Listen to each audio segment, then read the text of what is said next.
Part 1: The Silence of the Cloister. London, 1867. The fog rolled in thick that winter, blanketing the narrow streets in silence.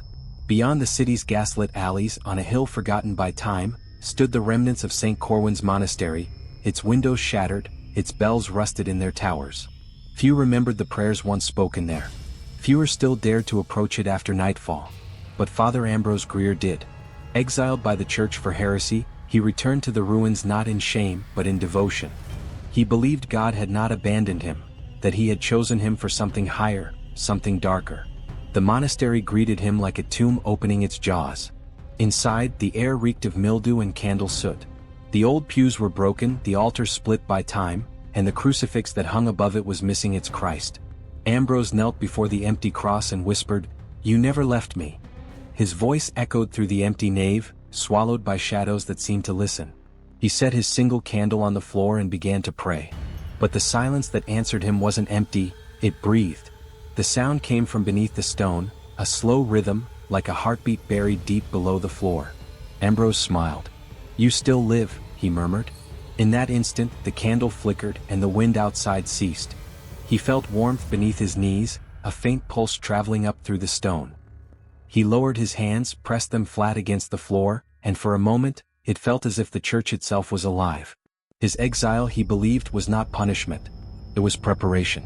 He had spent years locked away in libraries of forbidden texts, scouring writings the church had tried to burn.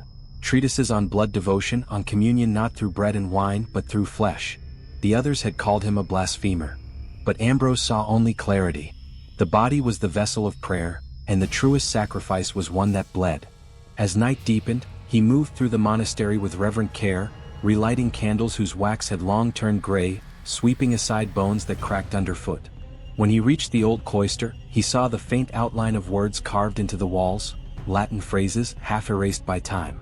He leaned close, tracing the letters with trembling fingers. Carne oribus sanguine salvabaris. You will pray with flesh, you will be saved by blood. Ambrose's breath quickened.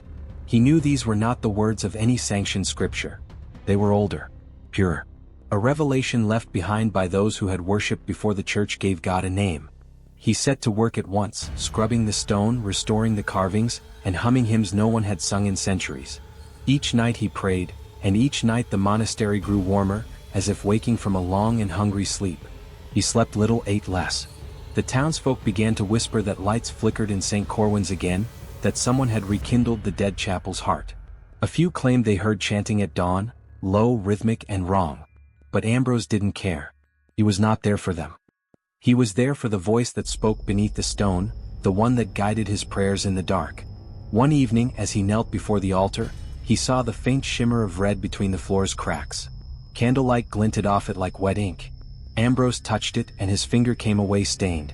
It was blood, old yet still warm. He smiled, tears welling in his eyes.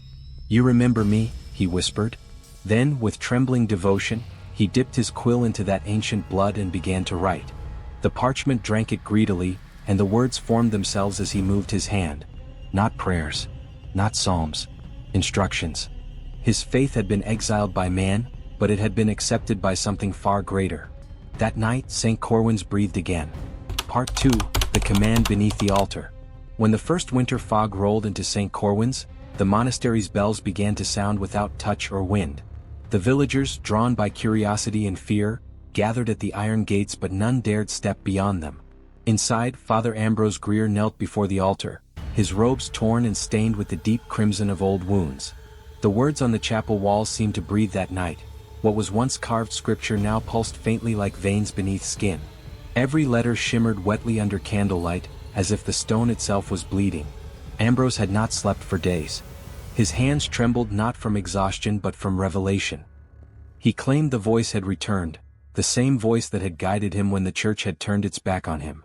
It spoke in the same rhythm as prayer, low and patient, like the whisper of wind through bone.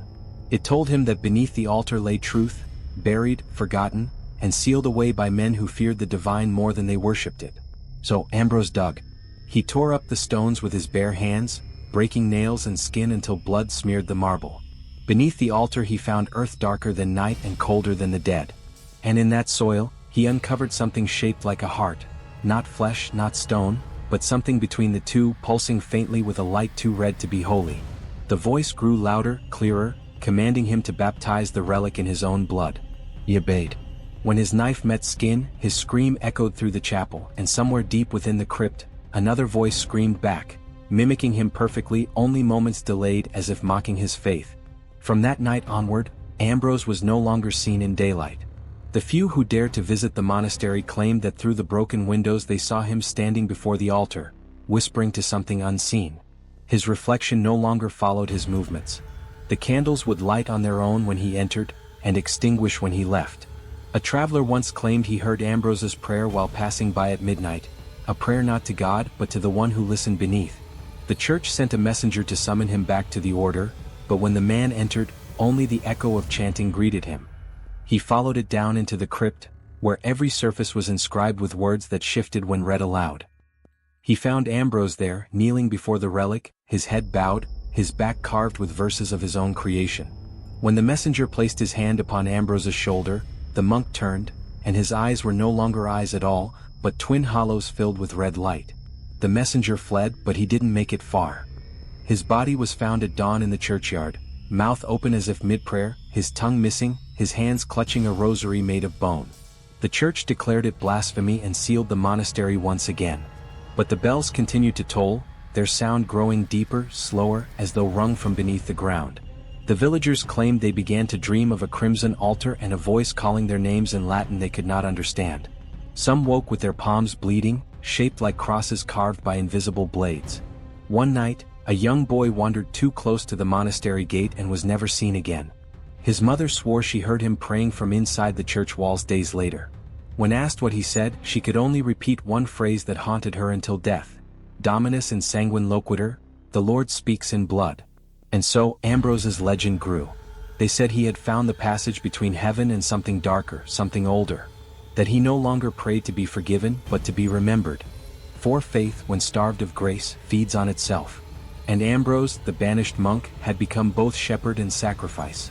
His soul the altar, his blood the scripture, and his silence the sermon that outlived him. Part 3, The Relic Awakens. The nights that followed the messenger's death folded over London like a shroud. The fog grew heavier around St. Corwin's monastery, clinging to its walls as though the air itself refused to let the place breathe. Inside, Father Ambrose Greer's prayers had become a rhythm that pulsed through the building, a heartbeat that did not belong to any living thing. The relic beneath the altar no longer rested, it throbbed faintly, answering him. Each night he would kneel before it, the candles burning low, and whisper verses no scripture had ever recorded. He believed he was transcribing divine speech, yet the words twisted and changed as soon as they left his lips, shaping into sounds that felt alive. The more he prayed, the more the walls responded. At first it was a faint vibration, like a sigh escaping the stone. Then came the flicker of lights, shadows moving where no flame reached, faces forming in the candle smoke. Ambrose no longer felt fear. He called it revelation. He carved more verses into the walls, shaping his visions into holy order. But the relic demanded more. It was not content with worship, it hungered for devotion that bled. So, Ambrose opened the monastery doors to those who still believed in him, the forgotten faithful cast out by the church. They came at night, barefoot and trembling, seeking forgiveness that no priest had given. Ambrose welcomed them with open arms and a voice that no longer sounded entirely his own. He spoke softly, his tone like silk dragged over glass. Salvation, he told them, requires a wound deep enough for truth to enter. They obeyed without question. One by one they knelt before the altar, their faith pure, their eyes full of tears. He traced small cuts into their palms, and when their blood touched the relic, the air in the chapel trembled as though something beneath the earth had sighed in relief. That night, the villagers saw the monastery windows glowing red. From the road, it looked as though a heart was beating inside the walls. By morning, every follower had vanished, their footsteps ending at the church doors. Ambrose stood at the altar, his robes soaked dark, his expression calm. The relic pulsed brighter than ever, each beat syncing with his own. He could hear whispers now, not from above but from around him, beneath him, inside him. They told him he was chosen to rewrite the faith that had failed mankind. They promised that through him, the forgotten God would rise again. Yet deep down, beneath the trance, some part of Ambrose still trembled. He dreamt of water running red, of faces without eyes, of the relic whispering his name in the voice of every person he had ever known. Each dawn he woke weaker, thinner, yet his strength seemed to grow in other ways. He could touch the walls and feel them move under his palm like breathing skin. The bells above the cloister now rang on their own every midnight, counting hours that no longer existed. He wrote his new scripture in candle smoke and ash, filling every page of the monastery's old Bible until no trace of its former gospel remained. The relic's glow seeped into his skin, crawling through his veins like light trapped in glass. When he looked into the mirror, his reflection stood perfectly still, lips moving even when he was silent. On the 13th night, Ambrose felt the ground shift beneath him. The monastery groaned like a body turning in its sleep. He fell to his knees, clutching the altar as the relic's voice filled his mind, not as a whisper now but as a command. "Open the earth." He obeyed without hesitation, pulling up the flagstones until his hands bled. Beneath them lay a hollow pit, lined with old bones, remnants of monks who had died centuries ago. Their skulls turned toward him, their jaws open as if caught mid-prayer. He felt no fear. He lowered the relic into the pit, pressing his hands into the soil as if offering his body to the same ground that had taken theirs. The monastery grew silent again, almost tender. The candles burned steady, the air calm. For the first time in weeks, Ambrose believed he had brought peace. But as dawn broke, a new sound filled the chapel, soft at first like the flutter of cloth, then louder. Dozens of faint breaths rising from the earth, echoing beneath the altar. The bones were moving. The pit pulsed with light, each flicker timed to the beat of Ambrose's own heart. The voice returned, deeper now, layered with countless tones, male, female, child, ancient, all speaking as one. "You are the vessel," it said, "and now you are full." The relic's glow vanished into the soil, replaced by warmth spreading beneath the floorboards. Ambrose staggered back, his eyes wide, hands shaking as he watched the stone walls darken with a spreading stain that climbed upward, forming patterns that resembled veins. The monastery was alive. Every corner hummed with energy, every sound amplified as though the building itself had begun to breathe. Ambrose fell to his knees and wept, not from fear but awe. He whispered, "My Lord has risen." Yet outside, the fog thickened, and the sky turned the color of bruised flesh. Birds avoided the spire, circling but never landing. Those who lived nearby began to feel drawn to the place, waking in the middle of the night to the sound of chanting they couldn't remember hearing. The relic's influence had spread beyond the walls, into dreams and waking thoughts alike. And though Ambrose no longer left the monastery, his sermons carried on the wind, whispered in alleyways and echoed in the Thames. He had become both priest and prophet, though his congregation had long turned to dust. The church refused to speak of him. They sent no more messengers. They simply marked the monastery as cursed ground and told their faithful to pray from afar. But in the shadows of London, the poor and the broken began carving symbols into their own walls, symbols that matched those of St. Corwin's. They said Ambrose promised a new salvation, one born not of obedience but of surrender. And for those desperate enough to listen, his voice was always waiting, soft and steady, calling them home to the place where the stones bled scripture and the relic waited for more. Part 4, The Silent Congregation. By the turn of the next moon, St. Corwin's no longer belonged to the living. The monastery had become a thing of its own, breathing, waiting, listening. Father Ambrose Greer's name had turned to myth among London's forgotten, whispered by candlelight in the alleys of Whitechapel and beneath the bridges where the poor huddled for warmth. They said if you called his name at midnight, the fog would thicken around you and your breath would taste of iron. They said you would see the faint outline of the monastery's spire through the mist, even if you were miles away. But Ambrose had not spoken to anyone in weeks. His world had narrowed to the chapel and the sound that came from beneath its floor, the deep, steady rhythm of something enormous and unseen, echoing in perfect harmony with his own heartbeat. He spent hours kneeling before the altar, reciting verses that no longer required breath. His voice had grown distant, hollow, as though it came from a tunnel rather than his throat. The relic was gone from sight, but its essence filled the air. Even the candles burned with a dull red hue. Each night, as the bells tolled 13 times instead of 12, faint silhouettes gathered around him. Figures with faces blurred by shadow, their robes indistinguishable from the darkness itself. They did not speak. They only knelt, mimicking Ambrose's posture, their movements delayed by a second, as though echoing an older reality. He began to believe they were the souls of those he had led to salvation. He spoke to them as if they could hear. "You are the proof of faith," he whispered. "You are my eternal congregation." Outside, the city began to change. The air near St. Corwin's carried a heaviness that made birds fall silent mid-flight. Dogs would not approach the gates, and even the rats fled the tunnels beneath. A few curious priests tried to enter under orders from the diocese, but none stayed beyond the threshold.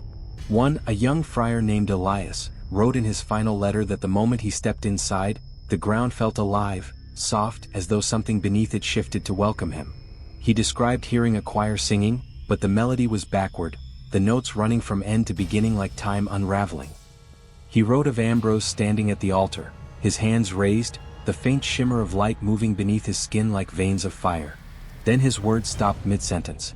When the church received the letter, the ink at the end of the page had smeared into a shape resembling an open eye. That was the last record of anyone entering St. Corwin's. The church sealed its gates with iron and prayer, yet even that could not silence the bells. Each night they rang across London, sometimes clear, sometimes faint, but always 13 times. Some claimed they could hear a 14th toll that no one else could. Those people rarely survived the winter that followed. Inside the monastery, Ambrose felt time collapsing. The days bled into nights, the seasons blurred. His body withered but did not decay. He needed no food, no sleep.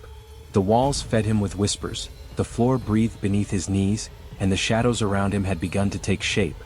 He could almost see their eyes now, dim red glows that flickered whenever he spoke the relic's name. He began recording everything in a new gospel, written on parchment made from the monastery's ancient hymnals. He called it the Testament of Flesh and Faith.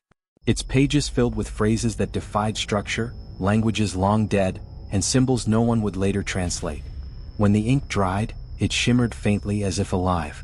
Ambrose no longer questioned his purpose. He had become what the church feared, the bridge between mortal devotion and divine hunger. But there were nights when the illusion cracked. Nights when he woke to silence so deep it pressed against his chest. On those nights, he would look up and find the silhouettes gone, leaving him alone with the echo of his own breath. In those moments, doubt whispered softly, "What if the voice was never divine? What if it was only yours?" Yet even then the air would stir, the walls would hum, and faith, if it could still be called that, would drown the question. When dawn finally came, pale and colorless, Ambrose stepped outside for the first time in months. The courtyard was overgrown, the grass blackened and brittle. No birds sang. No breeze moved. He stood before the old stone well, hearing faint whispers rising from its depth. He dropped a candle inside and watched the flame fall, reflected endlessly down the water's surface. For the first time he saw his reflection split, two faces staring back, one human, one something else. He did not recoil. He smiled faintly and whispered, "The covenant is complete." When he returned inside, he found the pews filled again. But now, the congregation did not vanish when the light hit them. They stood solid, silent, their eyes shut as if in sleep. The moment Ambrose spoke, they responded in unison, repeating his words a heartbeat later. The sound rolled through the monastery like thunder contained in stone. The relic's presence, though unseen, filled every corner of the room. The very air shimmered as though dense with invisible movement. And as the bells rang 13 times once more, Ambrose lifted his arms high, his voice breaking the silence one final time. "Faith is not given. It is carved." The congregation opened their eyes. For a single breath, the world outside the monastery stopped. London froze beneath a wave of still air. Then the bells fell silent, and St. Corwin's vanished beneath the fog. Part 5, the 13th toll. No one saw St. Corwin's again after that morning. Where the monastery had once stood, there was only fog, thick, unmoving, clinging to the ground like a living thing. For years, the locals avoided the district entirely, calling it the Quiet Quarter. No bird flew over it. No echo returned from a shout. The city simply grew around it, forgetting it ever existed. But beneath that silence, something still stirred. On certain nights, when the wind shifted toward the Thames, the faint tolling of bells could still be heard, 13 times, steady and slow. The city papers dismissed it as superstition, the ramblings of drunks or vagrants. Yet, among the clergy, those who had once known Father Ambrose Greer never spoke his name aloud again. One winter morning, decades later, a young historian named Arthur Penrose found himself drawn to the legend. He had heard the whispers from his grandfather, who had served as a church clerk during the investigation of St. Corwin's disappearance. There had been no closure, no remains, only rumors and a sealed report marked "Faith Anomalous." Penrose was no believer, but curiosity had its own kind of devotion. He followed the clues through forgotten records, handwritten sermons, and strange sketches in the archives of St. Paul's Cathedral.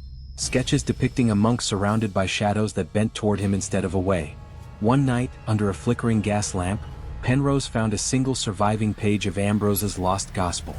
The parchment was darkened with age, but the ink shimmered faintly, refusing to fade.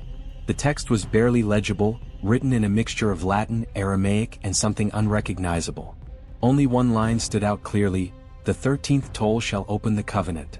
The words echoed in his mind long after he looked away. By dawn he had decided he would find St. Corwin's. On the night of his arrival, London was wrapped in mist so thick that the gas lamps seemed to float like orbs above a sea of grey. The streets were empty, soundless except for the slow drip of water from the eaves. Penrose followed the old maps, his lantern cutting a trembling circle of light through the fog. Each step drew him deeper into the forgotten quarter. The buildings leaned inward as if whispering to each other. Then without warning the air changed. The cobblestones ended, replaced by cold, wet soil. The fog parted, and before him rose the faint silhouette of a spire, cracked, half-buried, yet unmistakably real. St. Corwin's had returned. The gate hung open, untouched by rust. Penrose felt a strange warmth at the back of his neck, as though unseen eyes had turned toward him. He hesitated, then stepped through. Inside, the world was impossibly preserved. The wooden pews stood in perfect alignment, the altar gleamed faintly beneath layers of dust, and a single candle flickered at the front, though there was no wind to feed its flame. The air was heavy, tasting of iron and age. Penrose raised his lantern higher, revealing words carved into the walls: "Credo in sanguine. I believe in blood." His pulse quickened. He approached the altar and saw a book lying open, its pages pristine despite the years. The handwriting matched the fragments he had studied. The testament of flesh and faith. He reached out, fingertips trembling, and as soon as he touched the page, the bells began to ring. 1, 2, 3. The sound wasn't distant. It was inside the walls, resonating through the floor, the air, his chest. 4, 5. The candle flame flared taller, burning blue. The shadows along the pews began to move. 6, 7. Shapes emerged, hooded figures rising slowly, turning their heads toward him. 8, 9. Their faces were pale, their eyes faintly glowing, their robes old but spotless. 10, 11. Penrose tried to back away, but his body would not obey. 12. The final toll hung in the air, trembling. And then came the 13th, deeper, heavier, vibrating through the marrow of his bones. The candle extinguished itself, plunging the hall into red darkness. A voice filled the room, not loud but immense, echoing from everywhere and nowhere. Faith must bleed to live. From behind the altar, something stirred. A figure stepped forward, robes torn but eyes alight with unearthly calm. Father Ambrose Greer. His skin was pale as marble, yet faintly luminous, like a candle burning from within. "You heard the call," he said softly, his voice the same one that had haunted London's nights for a generation. "You seek truth in the relics of faith. Tell me, Arthur Penrose, what will you give to see what I have seen?" Penrose tried to speak, but the air had thickened. His words came as a whisper. "I came for the truth." Ambrose smiled. "Then kneel and witness it." The congregation moved closer, circling him in perfect silence. Their robes brushed the floor without sound. As Penrose fell to his knees, the floor beneath him grew warm, then hot. He looked down, and saw faint red light seeping through the cracks of the stone, pulsing like veins. "The covenant was sealed," Ambrose said, "but faith demands renewal." The ground trembled. The air vibrated with a low hum, rising in pitch until it became almost unbearable. Ambrose lifted his hands. The congregation echoed the motion exactly one breath later. And then, one by one, their forms began to dissolve into dust, each turning into faint wisps of light that flowed into Ambrose's body. The glow beneath his skin intensified until his veins burned like molten glass.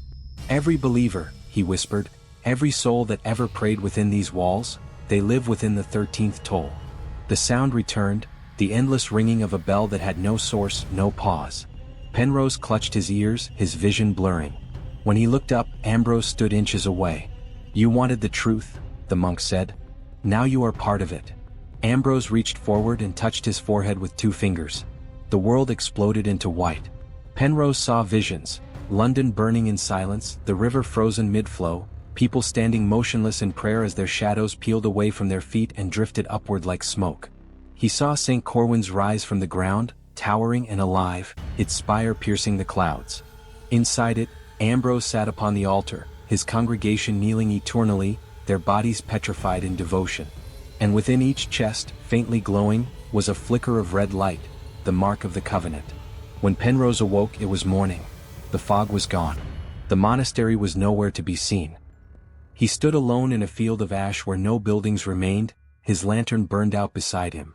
In his hands, he clutched the same gospel, but now the pages were blank, save for one line written in fresh ink: "The 13th toll has been heard."